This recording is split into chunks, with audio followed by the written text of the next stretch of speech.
இங்கே பாருங்களேன், எங்கள் பாப்பாவை காலையிலேருந்து படிச்சுக்கிட்டே இருக்குதுங்க.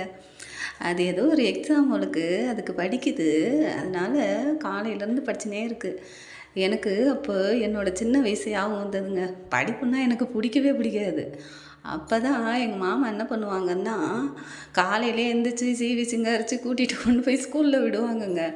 அவர் அந்த பக்கம் போனோடனே நான் வீட்டை பார்த்து ஓடி வந்துடுவேன். அப்போ என்ன பண்ணுவாங்க, ஸ்கூல் பக்கத்துலேயே வீடு.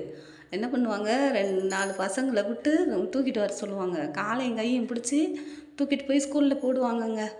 அது கூட பரவாயில்லங்க. அவங்கனாலும் காலை கை பிடிச்சி தான் தூக்கிட்டு போவாங்க. அங்கே ஒரு வாத்தியார் இருந்தாருங்க. அவர் என்ன பண்ணுவாருன்னா, ரொம்ப கண்டிஷனு. வீட்டுக்கு வந்து காதை பிடிச்சி இழுத்துட்டு போவாருங்க.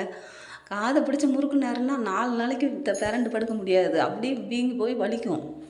அப்படி இருந்து என்ன, அவளை கஷ்டப்பட்டு கூட்டிகிட்டு போய் ஸ்கூலில் விட்டாலும், நான் என்ன பண்ணுவேன், ஒன்று இன்டர்வல் பெல் வந்துடும், இல்லைன்னா லஞ்சு பெல் வந்துடும். என்னைய கூட்டிகிட்டு போய் விட முன்ன நான் எந்திரிச்சு ஓடி வந்துடுவேன். மறுபடியும் வந்து எங்கள் வீட்டு பக்கத்தில் ஒரு சுடுகாடு இருக்கும். அங்கே ஒரு குளம் இருக்குங்க.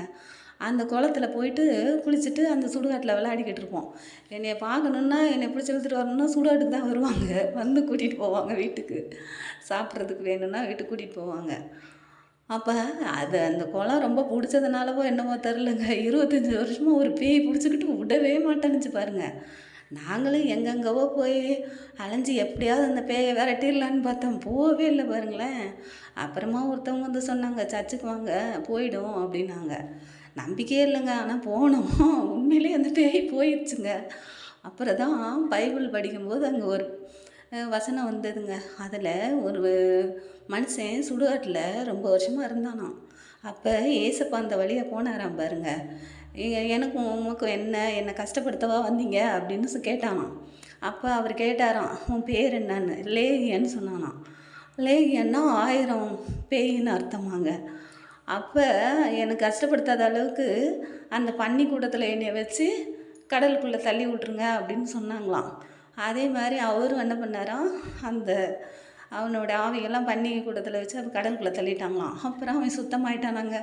அதே மாதிரி தாங்க நாங்கள் சர்ச்சுக்குள்ளே போனோன்னே எங்களை பிடிச்ச பேய் போயிடுச்சு. இப்போவும் வேண்டிக்குவோம், மறுபடியும் வந்துடவே கூடாதுன்னு. பாருங்களேன், இந்த மாதிரி அனுபவம் உங்களுக்கு இருக்கா?